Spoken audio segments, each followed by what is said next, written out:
ter? Boa pergunta. Os principais fatores de risco, fator genético. Então, quem tem na família um familiar direto, tem 10 a 20% a mais chance de ter o problema e ter a doença. E as mulheres, como falou no começo, a Renata, 2 vezes mais chance do homem. Os fatores ambientais, a mãe que desmama logo a criança, o nenezinho, tem mais chance, o nenê tem mais chance de ter a doença celíaca porque você já dá glúten para a criança, do bebezinho já. E condições médicas, não esquecer, diabetes tipo 1, doença de Hashimoto, que é aquele hipotireoidismo, síndrome de Down e algumas doenças inflamatórias do intestino são os principais fatores de risco para desenvolver a doença celíaca. Agora, Juliana, você teve alguma complicação de saúde, assim, grave, que você pode contar pra gente aqui? Eu desenvolvi síndrome de Renault juntamente, por alteração do FAM, né, que o doutor pode explicar melhor. Então, eu fiquei desnutrida e, assim, igual eu falei, né, chegou num grau que eu não conseguia pensar direito, ia mal na escola. Eu me achava burra, vamos dizer assim, mas não era isso. Então, eu não tinha um parâmetro de vida saudável. E eu acredito que muitas pessoas, né, devem passar por isso, porque... Você teve anemia, Juliana? Tive anemia, sempre recebia... ferro intravenoso, direto, B12. Olha, e ninguém também. Sabia o que você tinha. Ninguém sabia. Sempre com desnutrição, né? Sempre nesses quadros, né? Exatamente. Tremedeira. É uma doença que é grave, que tem sintomas graves, né? E é muito difícil esse diagnóstico, por isso você e o doutor de hoje é um alerta também para que você fique atento aos sintomas e na sequência do você e o doutor, a gente vai saber como é que a doença celíaca pode trazer de complicações à saúde diante de um diagnóstico tardio. Tem ainda a explicação das diferenças entre a doença celíaca, a intolerância e a alergia ao glúten. E para fechar, os tratamentos mais indicados para esse problema que atinge 2 milhões de brasileiros. É muita gente, viu? Tudo isso é logo após o intervalo. Hoje em dia volta já já. Não sai daí.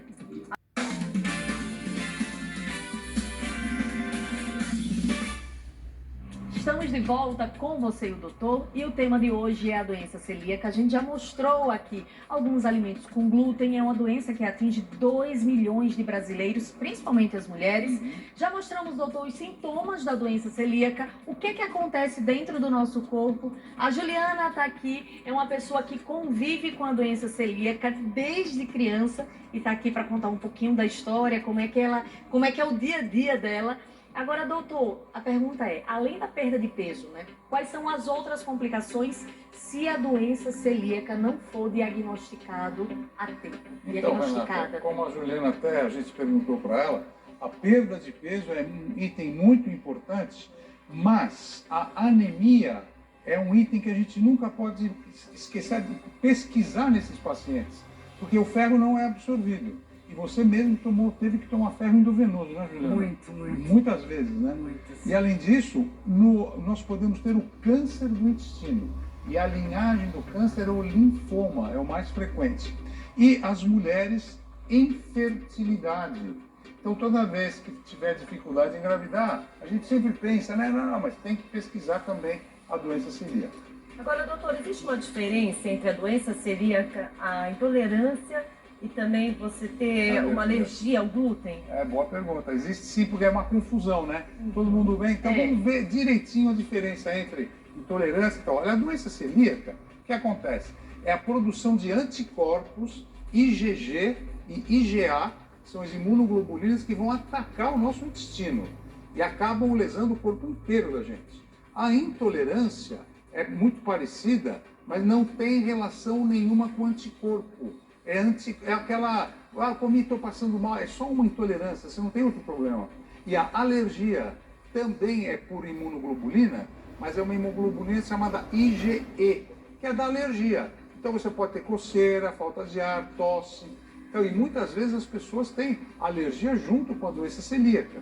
Por isso que é importante no diagnóstico nós fazemos alguns exames para saber o que está acontecendo no corpo. Ah, Juliana, no teu caso, você disse que desde criança convive com a doença celíaca, mas não sabia, esse diagnóstico foi tardio. Como é que você fez? Que exames que você fez? Ou que observação para chegar à conclusão de que tinha doença celíaca? Então, quando eu descobri através do Google, né? Porque os médicos ainda... Não foi recente, né? Foi, como já faz um tempinho. Na época não se falava muito de doença celíaca, nem nos rótulos tinha tudo, né? Então... descobri no Google, pesquisei meus sintomas, porque eu já estava cansada. Passei em 12 médicos. 12. 12. Você chegou até a dizer que você chegou no médico e ele falou que você estava grávida, né? Foi quando um dia eu fui parar no hospital, eu estava passando muito mal. E aí ele falou, você está grávida? Eu falei, não, doutor. Ele, você tem certeza? Eu tô perguntando sério. Eu falei, eu também tô falando sério. Enfim, tem muitos médicos despreparados, né, ainda. Mas como você descobriu, então, realmente? Foi através de juntando os sintomas pela internet mesmo. Foi pela internet, aí eu pesquisei meus sintomas, apareceu um site, era de Portugal na época, não tinha ainda no Brasil a comunidade celíaca bem estabelecida. Aí eu falei, tenho certeza que eu tenho isso. Aí eu fui no endócrino, aí no endócrino ele já, por todos os sintomas, já falou, ó, você provavelmente é celíaca e tem intolerância à lactose. Aí a gente fez os exames que foi a endoscopia com biópsia. Aí o doutor pode até explicar melhor, né? Agora, essa imagem da Ju, quando ela consome o glúten, como o corpo muda, a barriga fica totalmente inchada. Ju é personal, é magrinha, mas qualquer coisa que ela come que tenha glúten, o resultado o efeito já é imediato, né, Ju? Exatamente. Doutor, como é que se chega ao diagnóstico? Bom, Preciso. Atualmente nós temos alguns exames que ajudam muito. Antigamente não tinha, era muito difícil, era por exclusão. Mas atualmente eu vou mostrar uma animação. O que a gente faz? No exame de sangue, a gente pesquisa os principais anticorpos, como antigliadina, antitransglutaminase, enfim, antiendomísio, os genes também HLA, DQ2 e DQ8. E o exame muito importante é a endoscopia. E nós vamos com o endoscópio até a segunda porção do duodeno e lá a gente faz uma biópsia. Tirando um pedacinho da segunda porção do duodeno, que é do intestino delgado, a gente leva para o anatomo patológico e vai ver o intestino sem as vilosidades. A mucosa está completamente careca. E a gente, com esses exames todos na mão, mais a parte clínica do paciente, a gente fecha o diagnóstico de doença celíaca. E qual o melhor tratamento que a gente tem para quem tem realmente essa doença celíaca? O melhor tratamento, Tiziane, é suplementação com ferro, vitamina B12, complexo B, ácido fólico. Nós suplementamos o paciente conforme as necessidades carenciais do exame de sangue que a gente viu. Se necessário, a gente entra com remédios como anticorpos monoclonais, corticoides, enfim. Mas a base do tratamento está aqui, ó.